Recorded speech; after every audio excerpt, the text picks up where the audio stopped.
At Netcare, we've always believed in trying to create the best and safest care.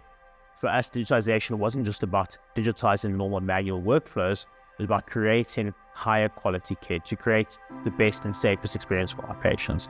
And that's what digitalization offers. It allows us to offer a higher quality of care, care that is safer for our patients, removing the paper processes that we have on a day-to-day basis and replacing with an iPad, the electronic system that inherently introduces safety to it. It was always our vision. It was ahead of its time. And to actually see how it's materialized and how it's set us up for the future now has set us miles apart from the rest of the country and the rest of the sector.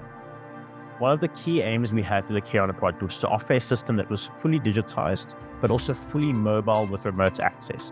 So that meant we wanted a system that could be mobile with the doctors as they moved around the hospital, as they went from patient to patient, but more than that, as they actually went back home and outside the hospital. Whether they were out having dinner or at home with their families, they would always have the system at their fingertips. They could check on their patients whenever they needed to. It was a complete game changer.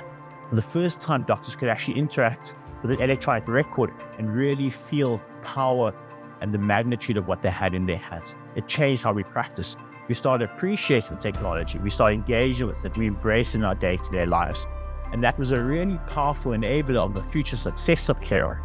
When we then eventually came back to implementing, things just progressively ramped up. We went to 3 hospitals, went to 7 hospitals, and then eventually at some points we were implementing up to 9 hospitals concurrently.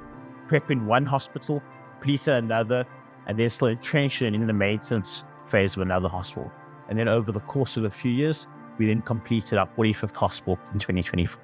It wasn't about replacing our staff, replacing just the processes. It was about enabling our nurses, our doctors, with technology so that ultimately we care for our patients in a new but better way.